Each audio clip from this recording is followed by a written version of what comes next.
What is poppin', y'all? It's your man, Cloudboy Bells, and welcome to another episode of Wisco Sports Weekly. The draft of day one has concluded.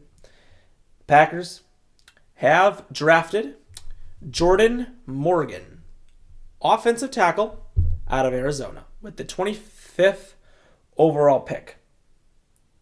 Thing about it is, I did not think we were going tackle. I was proven wrong.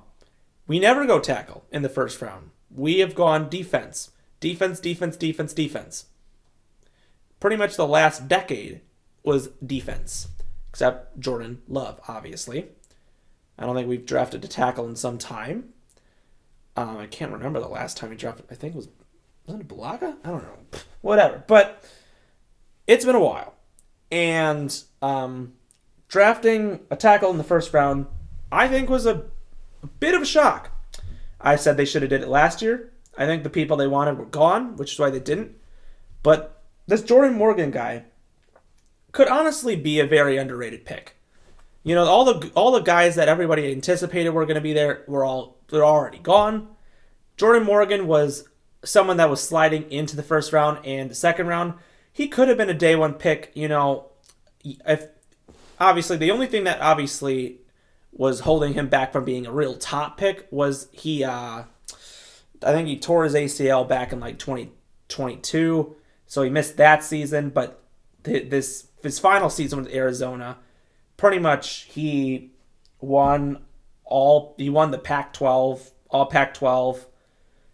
He basically played 37 games at left tackle. I mean, that's some great things to see. Big hands. He's tough to beat when he gets them. I think he's only allowed like 2 sacks in his entire career. He has the balance, body control to mirror and recover when he gets caught off a position.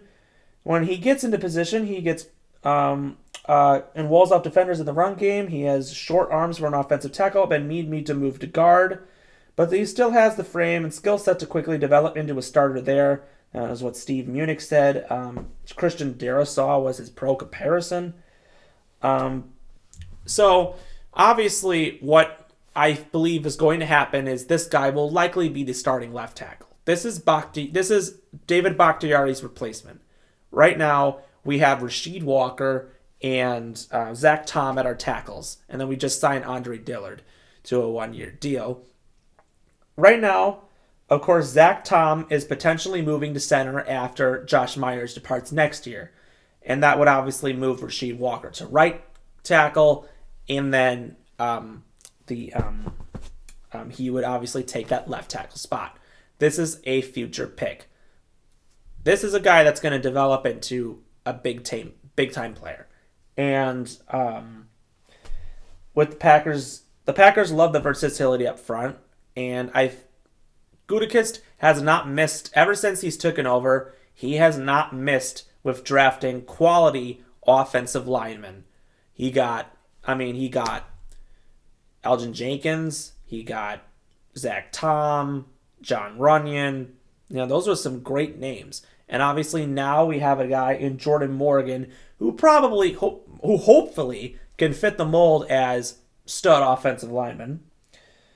But you know what? His experience at tackle is going to make him the next. Obviously, he's taken over Bakhtiari's spot, as I said multiple times. So he will definitely do it. Some people were actually a little bit disappointed in the pick, and I can understand why you're disappointed. I think it was important that we needed to tackle. Tyler Guyton was still available. Graham Barton was still available. Graham Barton and Tyler Guyton were taken shortly after this selection. But you know what? Who knows who ended up being the better player? I don't know. This was the 40th overall player ranked, but I think he would have been ranked higher if it wasn't for that ACL injury back in 2022 or whatever that was. But this guy, I think he's ready to work. He's excited. I think it's a good deal. A Jordan to protect Jordan. Pretty much simple as that. What everybody was obviously upset about was there were 2 people that the Packers were both expected to get. Cooper DeJean and Kool-Aid McKinstry. And what's crazy is both of those players were not picked. Right? I mean, crazy. Both those players weren't even picked in the first round. So technically, they could still get one of those two guys. I mean, the Packers could definitely, get one of those people. And I think it's important. Now, everyone keeps going on this Brian Gutekunst cycle where we draft our first round draft pick and people are like, OMG, he's trash. Worst GM ever.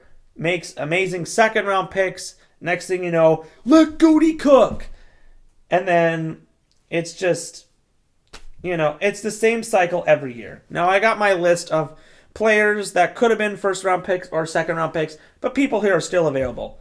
Offensive players include quarterback Spencer Rattler and quarterback Michael Pratt, running backs Marshawn Lloyd, running backs Jonathan Brooks, and running back Trey Benson, wide receivers Keon Coleman, Ladd McConkey, Adonai Mitchell, and Jalen Polk, offensive tackle Kingsley Suamata, offensive linemen Jackson Powers Johnson and Zach Frazier, and on the defense, edge rushers Marshawn Nealon, Chris Braswell, and Braylon Twice, defensive tackles Jerzon Newton, Braden Fiske, Chris Jenkins, defensive lineman Mason Smith, linebackers as an inside linebackers Junior Colson, Peyton Wilson, Edgerrin Cooper, and of course cornerbacks Cooper DeJean and Kool-Aid McKinstry.